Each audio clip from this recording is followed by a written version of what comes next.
Buenas tardes, hermanos y hermanas. Qué gusto de verles nuevamente, otro domingo. Vamos a reflexionar en este día sobre una parábola. La parábola de los jornaleros. Primero, comentar que la parábola, dado que Jesús era un maestro, alguien que se dedicaba a enseñar, ¿cierto? Era un maestro popular.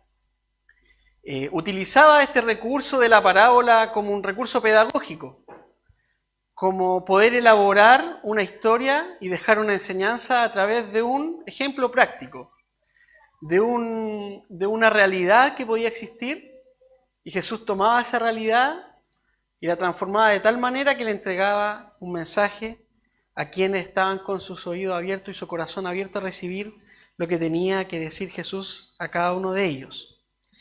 Y estos destinatarios podían ser distintas audiencias. A veces eran los fariseos, quien la hablaba duro, ¿cierto? Tiraba palos para todos lados. Y a veces eran los mismos seguidores de Jesús. Y esta parábola, para que la tengamos en mente, es justamente para ese grupo, para los seguidores, para quienes, como nosotros, han puesto su vida al servicio de Jesús. Entonces podemos preguntarnos qué nos puede decir en ese contexto esta parábola. Y podemos preguntarnos también por qué Jesús hablaba a través de parábolas. A veces a nosotros nos gustaría un tipo manual, algo directo que nos dijera, si tú vives esta situación tienes que hacer esto, como una receta, ¿cierto? Que es mucho más fácil. Pero Jesús y Dios a través de su mensaje quiere que nosotros desarrollemos un criterio cristiano para la vida, que más allá que simplemente seguir una instrucción, que seguir un mandato, nos hace responsables a través de la parábola a Dios. Porque a través de ese mensaje nos dice, mira, esto es lo que yo te entrego, tú resuélvelo. No es fácil, porque la vida de repente se pone difícil y no hayamos qué hacer. Pero a través de las parábolas podemos encontrar esta vía por la cual actuar de mejor manera. Aunque no nos guste mucho pensar, nos gustaría que nos dijeran clarito Jesús, oye, en tal situación haz esto, pero juntos vamos a desarrollar el día de hoy también un tipo de pensamiento. Jesús dejó las parábolas como una especie de bombitas, de enseñanzas que despertaban la conciencia de la gente. Porque cuando uno lleva muchos años en el cristianismo, en el evangelio, uno tiende a la larga a quedarse como en seguir en un estado más pasivo, como que ya me la sé todo este mensaje, quizás cuántas veces he escuchado la parábola de los jornaleros. Pero algo nuevo nos tiene Dios que decir en cada enseñanza, en cada domingo. El mensaje de Dios es contemporáneo a nuestra realidad. Entonces les invito a que podamos tener nuestra mente abierta para estas bombitas que nos dejó el Señor y poder entender el mensaje el día de hoy. Y antes de dar lectura, voy a ponerlo en contexto de cómo surge esta parábola. ¿Por qué le dice esta palabra a los jornaleros, a los seguidores? Resulta que previo a esta parábola, que le vamos a dar lectura en unos minutos, Jesús tiene un encuentro con una persona que la conocemos nosotros en la iglesia como el joven rico. Un joven que en su vida había sido intachable, que llevaba una vida perfecta, que podríamos decir casado con hijos, diezmo al día, no se echó ningún ramo en la universidad, hijo ejemplar, nunca le dio problemas a nadie, a sus padres nada, y se encuentra con Jesús. Y le dice, maestro, ¿qué tengo que hacer para heredar la vida eterna? Jesús le dice, tú tienes que entonces cumplir ciertos mandamientos. Y él le dice, no, yo estoy listo con eso. Todo eso lo he cumplido yo, le dice a Jesús. Entonces le dice, vende todo lo que tienes, dalo a los pobres y sígueme. Y ahí se va este joven triste, Pero la historia no acaba ahí porque los discípulos, los que quedan, dicen, oye, qué complicado esto. Imagínate que esta persona lo tenía todo para ser calificado un seguidor de Jesús, sin embargo no es capaz de darlo todo para seguirlo. Entonces, ¿cómo nos vamos a salvar? Y ahí viene la pregunta que le hace Pedro, le dice, oye, Jesús, le dice, nosotros que te hemos seguido todo este tiempo, le dice, que dejamos todo, padre, madre, familia, trabajo, lo dejamos todo, ¿qué ganamos entonces? ¿Qué ganamos con seguirte? Si imagínate, esta persona no califica, ¿qué vamos a ganar nosotros? Y Jesús le dice, los últimos serán los primeros, y los primeros últimos. Y así surge esta parábola y esta enseñanza que vamos a reflexionar el día de hoy, en torno a esta frase de Jesús. Así que le invito a abrir sus Biblias, o como decimos también, prender sus teléfonos, en el Evangelio de Mateo, capítulo 20, y vamos a dar lectura del verso 1 al 16. Mateo 20, del versículo 1 al 16.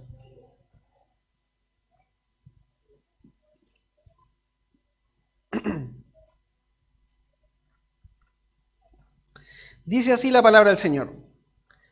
Asimismo, el reino de los cielos se parece a un propietario que salió de madrugada a contratar obreros para su viñedo. Acordó darles la paga de un día de trabajo y los envió a su viñedo. Cerca de las 9 de la mañana salió y vio a otros que estaban desocupados en la plaza. Les dijo, vayan también ustedes a trabajar en mi viñedo y les pagaré lo que sea justo. Así que fueron. Salió de nuevo a eso del mediodía y a la media tarde e hizo lo mismo. Alrededor de las 5 de la tarde salió y encontró a otros más que estaban sin trabajo y les preguntó, ¿por qué han estado aquí desocupados todo el día? ¿Por qué nadie los ha contratado? Porque nadie nos ha contratado, contestaron.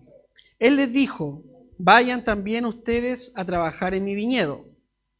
Al atardecer, el dueño del viñedo le ordenó a su capataz, llama a los obreros y págales su jornal, comenzando por los últimos contratados hasta llegar a los primeros. Se presentaron los obreros que habían sido contratados cerca de las 5 de la tarde, y cada uno recibió la paga de un día. Por eso, cuando llegaron los que fueron contratados primero, esperaban que recibirían más, pero cada uno recibió también la paga de un día. Al recibirla, comenzaron a murmurar contra el propietario. Estos que fueron los últimos en ser contratados trabajaron una sola hora. Dijeron, y usted los ha tratado como a nosotros, que hemos soportado todo el peso del trabajo y el calor del día. Pero él les contestó a uno de ellos, amigo, no estoy cometiendo ninguna injusticia contigo. ¿Acaso no aceptaste trabajar por esa paga? Tómala y vete. Quiero darle al último obrero contratado lo mismo que te di a ti. ¿Es que no tengo derecho a hacer lo que quiera con mi dinero? ¿O te da envidia que yo sea generoso? Así que los últimos serán primeros y los primeros últimos. Amén. Amén. Así dice la palabra del Señor. Reflexionando entonces, en el verso 1 dice, el reino de los cielos se parece a, ¿cierto? Comienza con esa frase de Jesús. El reino de los cielos, como hemos dicho anteriormente, es el modelo o un esquema de vida propuesto por Dios para la humanidad. Es la forma que Dios quiere que vivamos, que nos relacionemos, que ejerzamos nuestras relaciones, en la cual nosotros podamos plasmar lo que Dios quiere para cada uno de nosotros. Quiere que vivamos de acuerdo a los parámetros de este reino. Y de acuerdo a la parábola, entonces vamos a descubrir qué quiere decir con estos parámetros, a qué se refiere este reino. Primero, no hay que ser un teólogo muy docto, ni tampoco cuestionarse mucho para darse cuenta quiénes son los personajes que él está identificando en la parábola. Primero, el propietario es Dios, ¿cierto? Los obreros seríamos nosotros, los seguidores. Y el viñedo sería el trabajo por Jesús, por una vida al servicio de Jesús. En el verso 2 dice que acuerda pagar el día de trabajo. En ese tiempo se trabajaba, muchas personas trabajaban al día, vivían al día. Si no trabajaban ese día no tenían que comer. Y la paga de ese día era un denario. El día laboral de los judíos se dividía generalmente desde las 6 de la mañana hasta las 6 de la tarde. Por eso en algunas versiones de la Biblia, la Reina Valera, por ejemplo, menciona la hora tercera, dice, o la hora novena. Solamente como dato, usted cuando dice hora tercera, le tiene que sumar a los 6 del que comienza la jornada. Entonces, si es 6, la hora tercera son las 9 de la mañana. ¿Sí? ¿Se entiende? Si es la hora novena, 9 más 6, 15. Las 5 de la tarde. Las 3 de la tarde. Muy bien. ¿Ven? Sacaron bien las cuentas. Era una prueba. Estaban para ver si estaban atentos. Bien. Entonces, se dividía así la jornada por horas de 3 horas. La hora tercera, la hora sexta, la novena, la hora duodécima. Entonces, este propietario sale, cierto, de madrugada, dice, a buscar obreros. Y esto es lo maravilloso, lo hermoso del mensaje de Jesús, que vincula una situación real de una necesidad social de Israel en ese momento, de personas que tenían que trabajar al día, de personas que viven una situación de desigualdad frente a su prójimo. Personas que, como decíamos anteriormente, si no lograban ser contratados, no iban a poder comer ni ellos, ni sus hijos, ni la gente que dependiera de ellos. Entonces, ante esta situación, Jesús compara el reino de Dios a esa situación de desigualdad.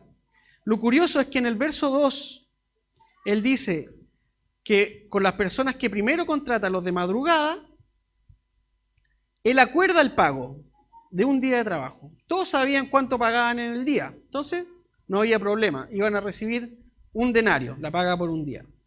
Pero cuando sale posteriormente, cuando sale a las 9, a las 12, a las 3 y a las 5, dice, y hay que tener ojo ahí en el pasaje, dice que va a pagar lo justo.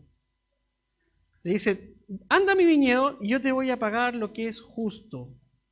No le dice que le va a pagar el día tampoco, le dice lo que sea justo.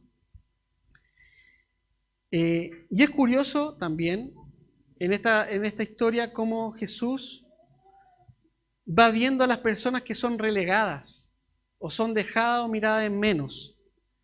Aquellos que no consiguieron trabajo en la madrugada no necesariamente es que sean flojos, no es porque no se levantaron más temprano.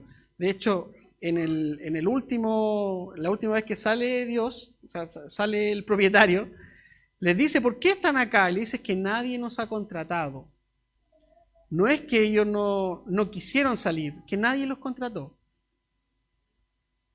Entonces, tenemos que tener atención cómo Dios trata a aquellas personas que nadie más quiere. Cómo Dios trata a aquellos que no son considerados por el resto. Cómo Dios trata a aquellos que la sociedad discrimina, a los que nadie quiere, a los que son elegidos últimos en deporte, a los que nadie valora, a los que nadie da un peso por ellos, a los que son menospreciados. Dios dice que a ellos Dios le va a pagar justo, con lo que sea justo para ellos. ¿Y qué es lo que es justo? En ese tiempo, si trabajaste 1 hora, debiste haber esperado un proporcional, ¿cierto? 1 de 12. Estoy bien, ¿cierto? 1 de 12. Si trabajaste mediodía, entonces vas a recibir la mitad. Eso en parámetros humanos hubiese sido lo, entre comillas, justo. Pero para Dios no es esa la justicia. Porque Él comienza con los últimos y les da el pago del día completo. Les da el pago del día completo. ¿Por qué? Porque si le daba el proporcional, ellos no iban a alcanzar a comer. Y eso no es justo. En instancias, en entornos sociales, donde hay una barrera de desigualdad tan grande que algunos tienen en abundancia y otros no pueden comer, esa no es la justicia de Dios. La justicia que Dios quiere que nosotros tengamos en nuestra sociedad, en nuestra realidad, es que a nadie le falte. Invierte esa visión de darte solamente por lo que tú trabajaste, sino te da lo que necesitas para vivir, lo que es básico para ti. Suplir tus necesidades humanas es la sociedad en la cual nosotros deberíamos contribuir, participar y trabajar para que se cumpla esa realidad. Cuando Jesús ora en el Padre Nuestro y le dice, venga tu reino, está clamando por eso. Porque estos parámetros de estas enseñanzas de Jesús se hagan vida hoy y no más allá. No está esperando que nosotros partamos de este mundo y nos encontremos con Él y allá sea todo glorioso. No necesariamente está diciendo eso, sino Él quiere que la realidad del reino de Dios se haga hoy, aquí, en esto, en lo que es carne y hueso, con nuestros líderes políticos, con nuestras juntas de vecinos, con las iglesias que hay hoy. Construir una sociedad en la cual a nadie le falte nada.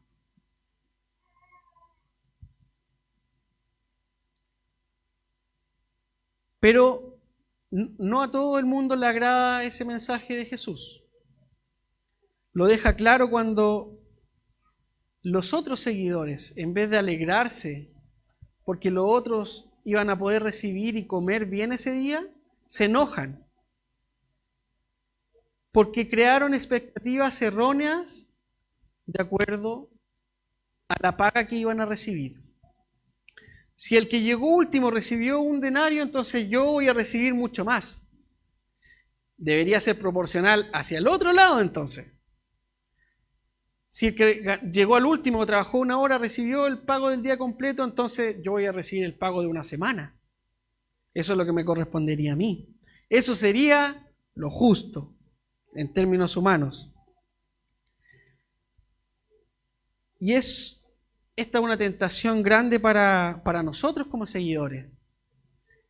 El estar tantos años en la iglesia, tantos años a veces al servicio, crea expectativas erróneas en lo que nosotros vamos a recibir. No solamente tal vez en el cielo, sino acá en la tierra.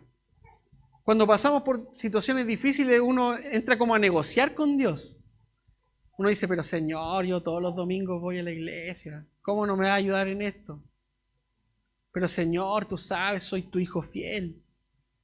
Y uno tiende como a manipular a Dios con esos argumentos. Y creamos expectativas erróneas de lo que es nuestra relación con Dios. Hermanos, en este sentido les tengo una mala noticia, que no nos corresponde más. No nos corresponde más de aquel que llega al último, de aquel que se va sumando, de aquel que encuentra esta fuente de esperanza en Dios y se siente acogido. Ese que acaba de entrar es tan digno como tú, como yo, como los que han sostenido esta comunidad por mucho tiempo. ¿Y cuál es nuestro rol? Alegrarnos por eso.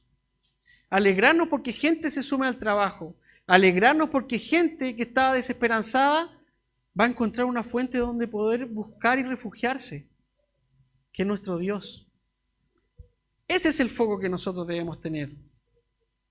No preguntarnos, entonces, ¿se acuerdan? Yo creo que todos se acuerdan de cuántas perlas vamos a recibir en nuestra corona. Una perla más. Traíamos más gente porque esas eran más perlas, vamos a recibir más. Pero hermanos, ese no es el evangelio que nos está mostrando Jesús. Ahora, si no es suficiente para usted, si dice, pero ¿por qué? Si eso no debería ser justo.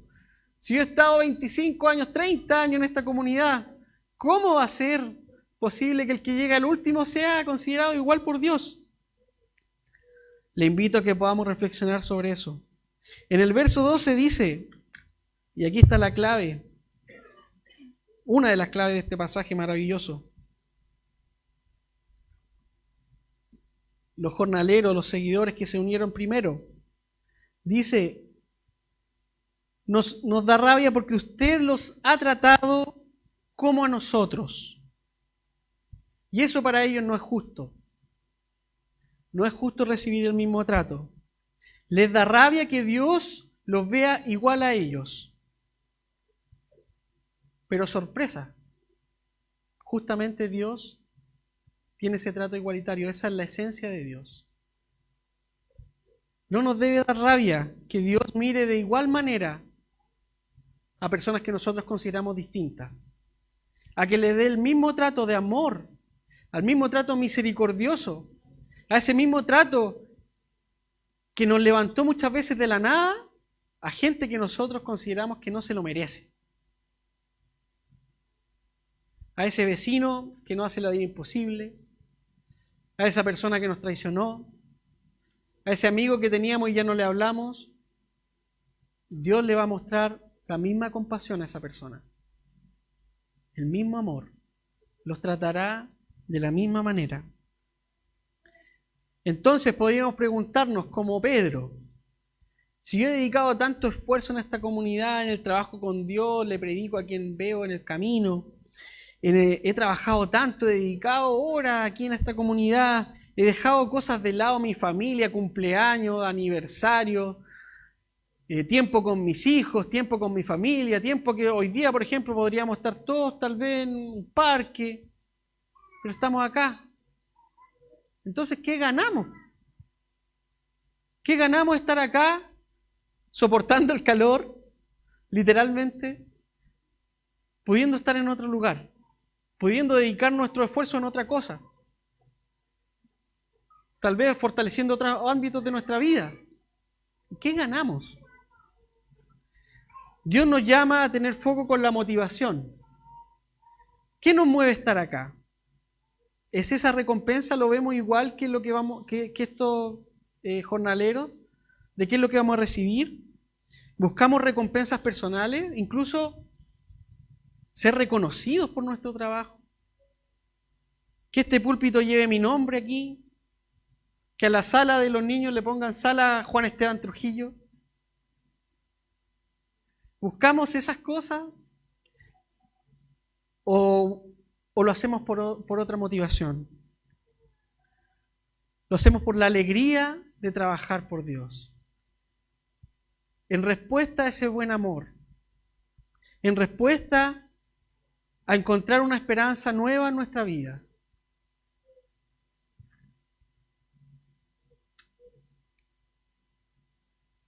Hermanos, les invito a que podamos también este día preguntarnos eso.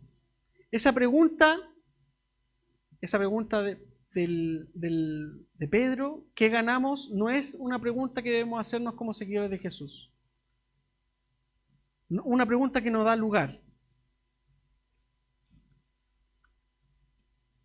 Porque en el reino de Dios, en el esquema propuesto por Dios para nuestra vida, es un modelo, como decíamos anteriormente, donde no hay necesidad, donde hay un trato igualitario desde Dios y entre nosotros debe ser así. Un trato igualitario en todo sentido. No discriminar por ningún aspecto. Porque eso es lo que está pidiendo Dios que nosotros hagamos realidad el día de hoy. Porque no importa cómo llegaste, no importa cuándo llegaste, no importa qué situación estabas viviendo en tu vida, no importa cuán destruido estabas, Dios te tiende su mano. Y si Dios te tiende su mano, la iglesia te tiende su mano. Esta comunidad te tiende su mano. Esta comunidad te acoge. Esta comunidad te recibe. Dios te sana. Dios es quien te restaura. Dios es quien te recibe y te ama. Dios es quien te perdona. Dios es quien finalmente nos regala una vida nueva en Él. En el verso 15, el pasaje termina con una pregunta. La historia en realidad termina con una pregunta. Le dice el propietario, ¿Acaso entonces no tengo derecho yo a hacer lo que me plazca con mi dinero? ¿O te da envidia que yo sea generoso? El cristianismo occidental ha heredado muchas cosas buenas. Las enseñanzas que llegaron a Chile, a nuestra realidad, nos han ayudado en múltiples cosas en nuestra vida, para acercarnos a Dios, para conectarnos con Él, con su mensaje, si no, no estaríamos acá. Pero también hay muchas cosas que revisar. Una de las principales es tener esta visión de Dios juez. Dios asociado a que en algún momento nos presentaremos ante Él y estaremos en un tribunal. Y Dios tomará, ¿cierto?, los apuntes de tu vida y verá todas las cosas que hiciste. Aquí mentiste, ya mentiste. Aquí, trataste mal a tu hermano, trataste mal a tu hermano. Hiciste, no. Y veremos, y muchos se imaginan a Dios como una especie de emperador romano, que va a estar así, a ver, al infierno, al cielo. Esa perspectiva es lo más cerrado, hermanos, que hay de Dios. Si usted tiene esa mentalidad de que será así, se va a llevar una gran sorpresa, hermano. Porque Jesús tenía algún comportamiento que nosotros podamos asociar, por ejemplo, con el tema del emperador romano, andaba Jesús por la vida diciendo, a ver, tú, no, tú no, tú sí. ¿Lo vemos así a Dios? Si Jesús es quien nos viene a mostrar el verdadero rostro de Dios, ¿por qué entonces creamos esas figuras asociadas a un Dios juez? A un Dios que finalmente es frío y nos va a recibir de esa manera, como un tribunal. Limpiemos esas imágenes de ese Dios juez. Saquémonos de nuestra mentalidad y veamos a Jesús.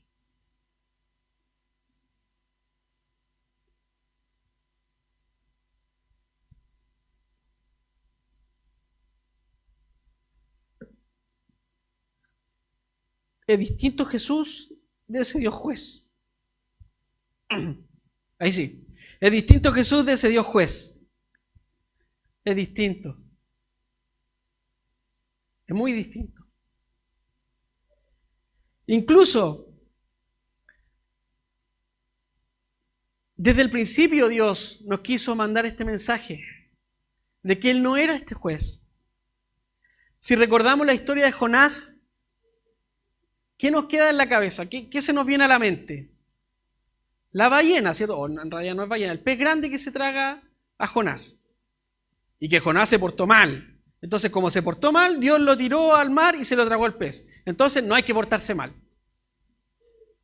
Esa es la enseñanza que nos queda de Jonás. Pero eso es el marco que utiliza la narrativa del Antiguo Testamento para englobar un mensaje. Utiliza una fábula como un concepto de un pez para que se pueda recordar la historia. Pero ese no es el mensaje. No es el mensaje de Jonás. De hecho, voy a leer textualmente lo que dice. Dios le dice a Jonás, al final de la historia, ¿tienes razón de enfurecerte tanto por la planta? ¿Se acuerdan de esa planta que crece y se seca? Y Jonás le dice, claro que la tengo. Me muero de rabia, le dice. Y el Señor, miren lo que dice. Tú te compadeces de una planta que sin ningún esfuerzo de tu parte creció en una noche y en la otra pereció. Y de Nínive, que era el enemigo de Israel, los asirios, una gran ciudad donde hay más de 120,000 personas que no distinguen su derecha y su izquierda y tanto ganado, ¿no habría yo de compadecerme? ¿No habría yo de compadecerme? Ese es el mensaje de Jonás. El amor incondicional y misericordia infinita para todos, incluso para los asirios, incluso para los enemigos. ¿Le hace sentido este mensaje de Jonás con esta parábola? ¿O le hace sentido que Jonás se portó mal y lo castigaron? Ese Dios juez. Ese Dios que te castiga cuando te portas mal. En cambio, alberguemos, construyamos esa visión de Dios donde Él está dispuesto a acogerte como tú seas, cuando sea. Dios está aquí. ¿O te da envidia que Él sea tan generoso? A Jonás le dijo, ¿cómo no iba a compadecerme de ellos? ¿Y a ti te da rabia? ¿O nos da rabia que Dios sea tan generoso? ¿No da rabia que Dios tenga el mismo trato con la gente? Literalmente la palabra envidia, si la tradujéramos literal, diría, o pone tu ojo en cosas malas, pone tu ojo malo en ciertas situaciones. A veces ponemos nuestro ojo, lo enfocamos en un modo donde vemos todo malo. Miramos una situación, eso está mal. No, eso no se hace.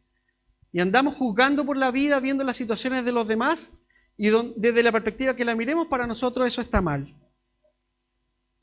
Cuidado, hermanos, y tengamos, ¿cierto? Nosotros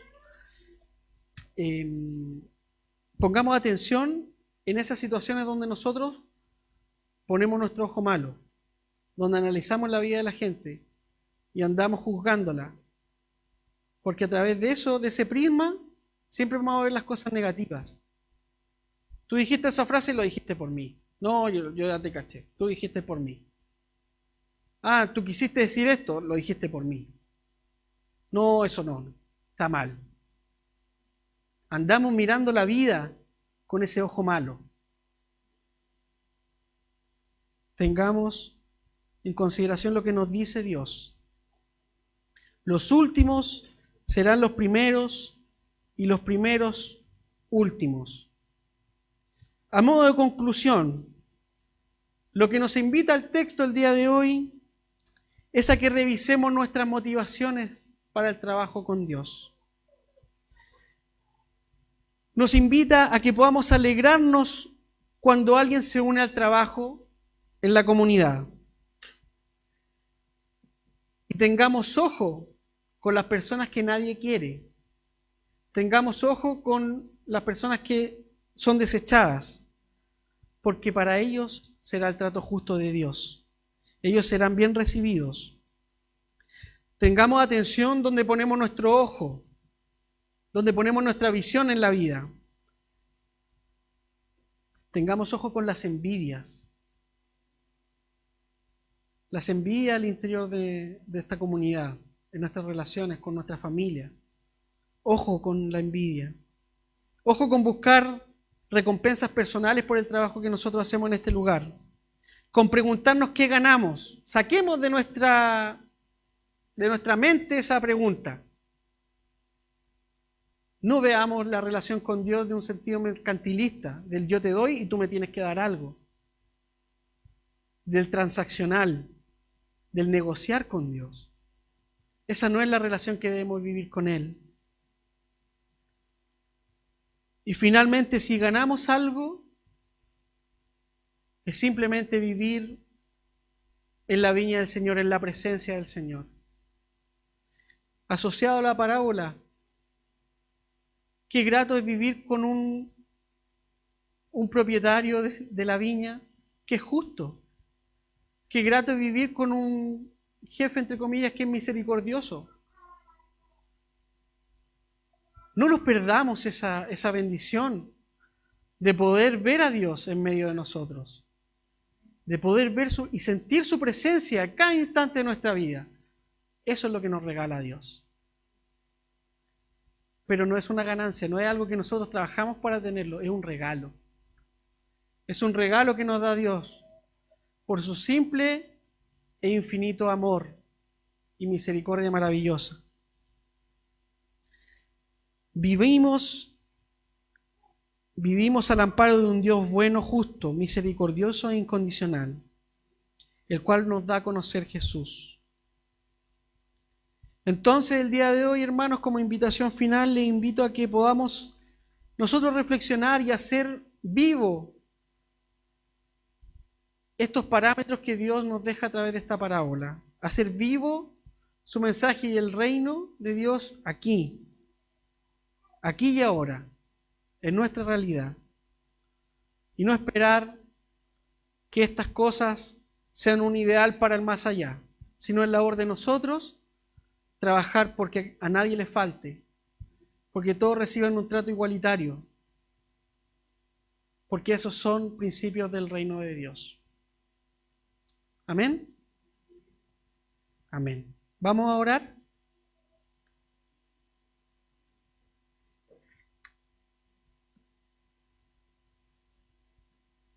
Señor, te agradecemos por esta tu palabra.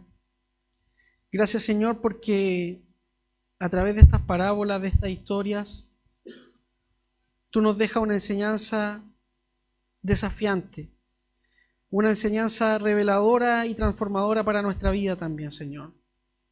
Una enseñanza que nos desafía en un mundo hostil a aplicar tus principios, Señor.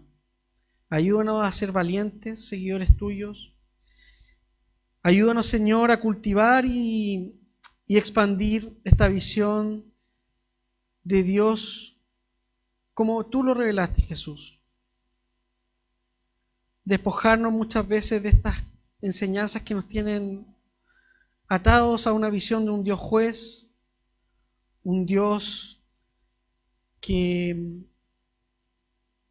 más que esperarnos con un abrazo nos espera con un juicio y un tribunal. Ayúdanos, Señor, a revisar nuestras motivaciones. Ayúdanos, Señor, a ser humildes, incluso en el reconocimiento. Ayúdanos a poder recibir a quien lo necesita en medio nuestro y alegrarnos cuando lo hace, porque ha encontrado esa fuente, Señor, de vida eterna, de vida plena, que solamente proviene de ti. Ayúdanos a no tener envidias, a no darnos rabia, porque tú eres un Dios justo y les das tu amor a todo el mundo y tratas igual al que llegó primero y al que llegó último. Gracias, Dios, porque eres un Dios bueno, un Dios que podemos, Señor, tener contacto directo, una conexión. Ayúdanos, Señor, a través de tu Espíritu Santo, que nos habla el día de hoy, a inundar nuestro corazón con este amor incondicional que tú nos transmitiste. Que tu Espíritu Santo, Señor, sea fuente para dar lo mejor de nosotros en nuestra sociedad. Que tu Espíritu Santo siempre apunte a esa cruz y ese amor infinito de un Dios misericordioso que nos recibe con los brazos abiertos. Gracias, Dios. Gracias por este mensaje y tu palabra que se hace viva en nuestra vida y en nuestro corazón. Te agradecemos, Señor, en el nombre de Jesús. Amén.